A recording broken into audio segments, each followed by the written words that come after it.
I have thoughts, I keep trying to rehearse it in my head, and then it feels like it's going to be forced if I try to say it. When I uploaded that first video welcoming people to the channel, I immediately hated it after I uploaded it. So I was considering very strongly just deleting it. But I had spent like 3 hours recording and editing it. But the reason why, there's a couple reasons why I hated it. There was a lot of visual static, and I'm not exactly sure what causes this. You can kind of see this here now too, like towards that side of the screen. And I'm not sure if it's because my camera shit or my lighting shit or whatever. I don't know exactly how to resolve that, but when I had the preview on my monitor, I have 2 monitors. One's like an actual computer monitor, and the other's a TV. When I put it on the TV, I can't see it at all. But when I put it on my actual monitor, I can very much notice it, and it annoys me. So that first point is like me being a perfectionist fuck. And I even went so far as to purchase like, what was it, like an $80 plugin for Premiere Pro to try to remove the noise. And it was called like Neat Video. It seemed like it does a really good job of doing it. The problem was when I tried doing it, it said it was going to take 3 hours to render this 11-minute video if I want to remove the noise. And I said to myself at that point, this is not worth it at all. When I don't need this channel to be like perfect with this kind of stuff. I guess in my head I thought like, you know, if there's just a quick plugin that will just quickly remove the noise or whatever, that'd be cool. But like if a program like that actually existed for it to be like very easy to do it, it'd probably already be baked into these kind of programs, I guess. This is something that I don't think a lot of people even pay attention to until you bring it up, which I've now done. So you're now probably noticing it unless I'm putting visuals over it. Those kind of things annoy me. They're very small things, but when I go to rewatch my content, I hyperfixate on it, and it annoys me. It's a flaw with the content. But the problem is that whole video, I was like flat out saying like, I don't really care about whether this channel does well or not, so I shouldn't be hyperfixating on that kind of quality bit as much. And the whole point of the channel is supposed to be to fuck around and see what happens. And so that was like something I had to spend $80 to learn last night, I guess. It just helped clarify some of the reasons why it's so difficult for me to make certain things. Like, a lot of people have this kind of perfectionist mindset, but for me, it's like, I'll hyperfixate on a specific problem after the fact, and I'll consider it like a huge failure, and I won't want to look at that video again. Meanwhile, a lot of other people just don't even notice it. They don't care. And this happens not just with like that kind of small thing, but like, you know, with like the certain ways I say things or a certain word I accidentally used instead of what I meant to say or whatever, like small things like that. And last night, it almost had me delete a video I'd already spent like 3 or 4 hours making. And this is not the first time that kind of thing has happened. Not by a long shot. There's an entire scripted anime video that I had made for the main channel a while ago, having to deal with the Netflix translation of Comey Can't Communicate. Because there was a thing going around on Twitter at the time about how poorly Netflix adapted the translations because they got lazy with doing the translations in a show where the whole point is communication problems. So it was ironic. I made a whole scripted video ranting about all that and other issues that I've had with Netflix handling anime. I referenced Blue Period, which is also an anime at the time, and I believe I referenced some other one that I can't remember, maybe Godzilla Singular Point. The thing is that video never got published and never finished with the editing phase. I scripted it, I recorded the audio, I edited down the audio, I started putting in clips, and then when I went to go look for the example clips of the Comey Can't Communicate stuff, I found out Twitter was blowing it out of proportion. It's not that they were wrong, it's that it was not to this tremendous scale that the average person would be upset. It's to the point where, like, the fucking elitist anime fan would be upset over poor translations, localizations, and stuff. And localizers already have enough bullshit going their way for the little pay and recognition that they get. I didn't feel like adding on to that kind of shit with that kind of video. And that kind of thing made me hate more the Twitter reactionaries in the anime community that keep peddling that kind of shit. It was annoying. It basically felt like I had to throw away this entire video. And that one, I could have saved it. I could have added more to it spun it so like I clarified more that it's not like a huge issue, but it felt like that was like the core premise, the core kickoff point of that video was this big problem with the translation of Go Can't Communicate for Netflix, because it goes into talking about all the other issues that I have with how Netflix has been handling anime stuff. But when you find out that that was blown out of proportion, similar to how they blew the poor anime adaptation of Record of Ragnarok out of proportion, sure, it wasn't great, it wasn't what it deserved, but it was watchable. They just kept hyperfixating on one fight scene, not even a whole fight scene, one like part of one fight scene, 9 episodes in, and saying it was the worst show ever. It wasn't that bad. It wasn't a great adaptation, but it was not nearly that bad. But, you know, that kind of stuff is where I'm just like, okay, this has defeated the core point of my video. I'm just going to scrap it. So it never got published. I'm pretty sure I have the file somewhere still, but never got published. The point being, I could have still made that a video, but I decided that because of a problem with it, I should scrap the whole thing, even though I'd already put hours of work into it. And that one I actually did it, unlike the video from last night.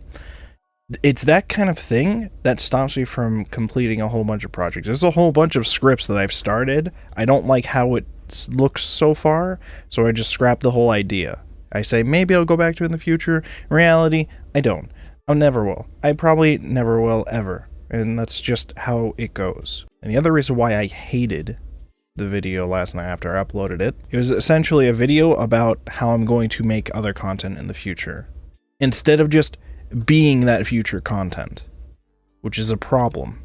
And I'm sure I'm going to feel that same way about this kind of video too, but in this case it's slightly different because it's more about content creation in general, like as a concept for me and the problems that I deal with when I go through it. I feel like I'll be a little bit more satisfied with this, but probably not as much. Like, I made that first video as an introduction to the second channel, but in reality, I don't even have that many people that watch the main channel to justify even introducing people to the second channel like that. So I should have just been the new content, you know? But in the end, I said, you know what? I'm just publishing it as it is. I don't care. The point is to make stuff and learn from it without throwing it away before people can see it and give you feedback. Because this is a big problem, and I mentioned this as part of my arguments with the RPG Maker video I did on the main channel.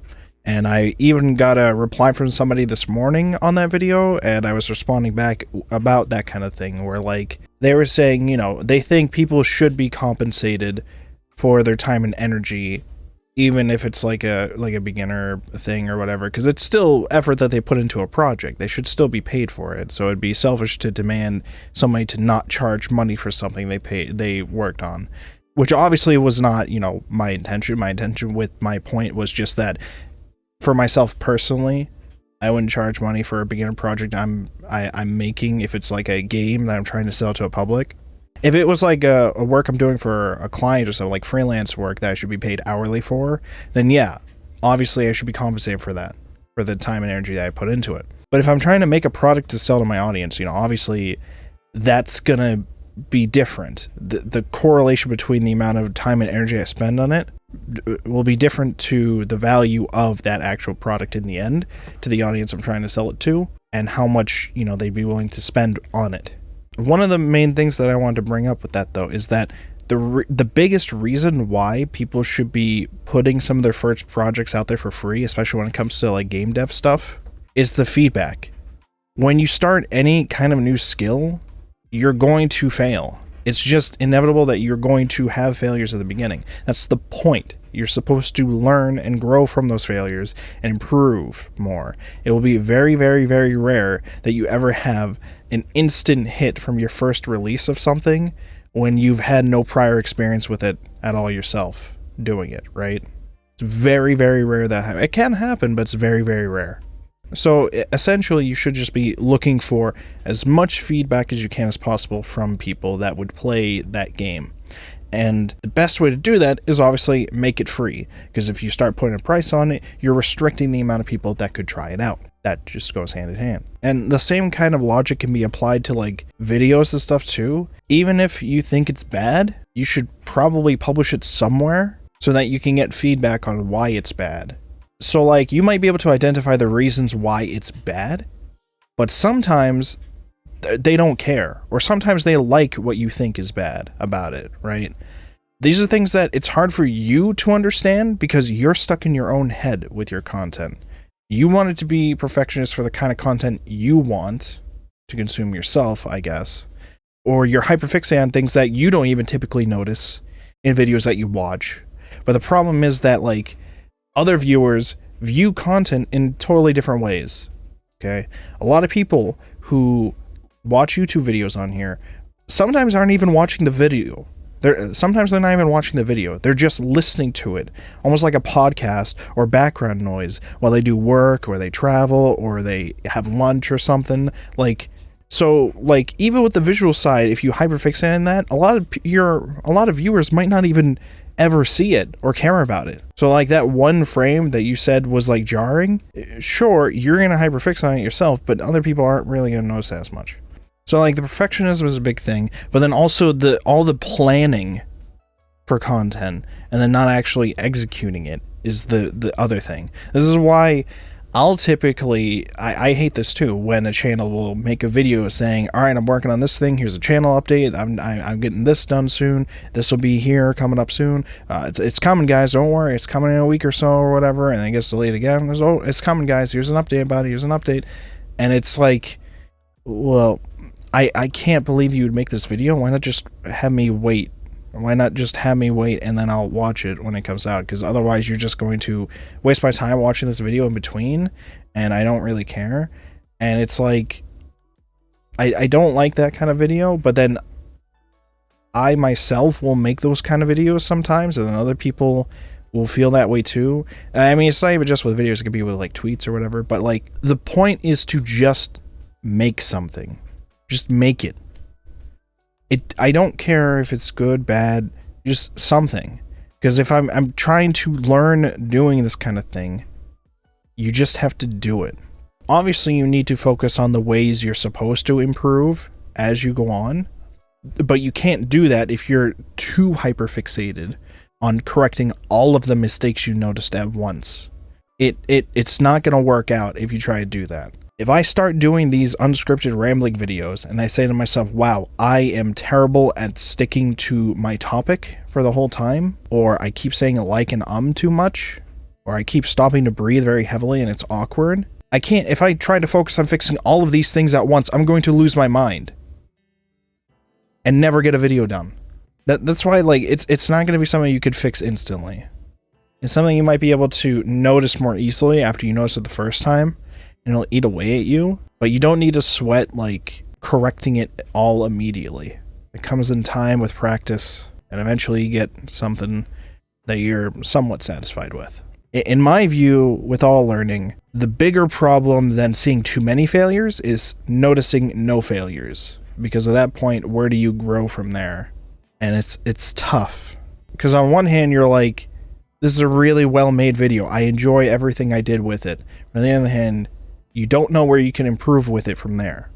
So when you go to make the next video, and you'd follow the same steps that you did with that last one, and technically speaking, in your head, it doesn't seem like anything is wrong with it, but it's not doing as good as that last video, it can be very difficult for you to understand why. Very, very difficult to understand what the difference is if you can no longer notice what worked and what didn't for these things. I guess at a certain point it shifts from noticing failures to noticing additional things that work. They're not necessarily failures, they're just better executions. All I wanted to say with this video is just go out there and make something. One of the first channels that ever inspired me on YouTube was a channel named HemiJeep19. And he used to do a lot of content that was like stereotypical New Yorker kind of dude bro character, and some of his videos involve like reading comments and shit talking them and stuff like that. The guy is a really sweet dude who's not at all that kind of character in the real world. He still does videos to this day, just not under that brand. He has changed brands multiple times, and at one point he had a channel just specifically called Just Turn on the Camera. which I believe was a series of just vlogs where just every day he would vlog about something. Just turn on the camera, do something, talk about something, see what happens. Today, he runs a channel called Paid to Drive, because it's all about him doing Uber and Grubhub kind of stuff. And he's built up a pretty big following on that kind of platform. And it's really interesting to watch that kind of stuff for me, because I'm not somebody who's that invested in the world of like Uber, Lyft, Grubhub, and all that. But just the sheer fact that he's able to just turn on the camera, even to this day, and come up with interesting content for his audience still. That kind of mindset is something that I want to impart upon myself and embrace a lot. And so, in that vein, welcome to the channel officially.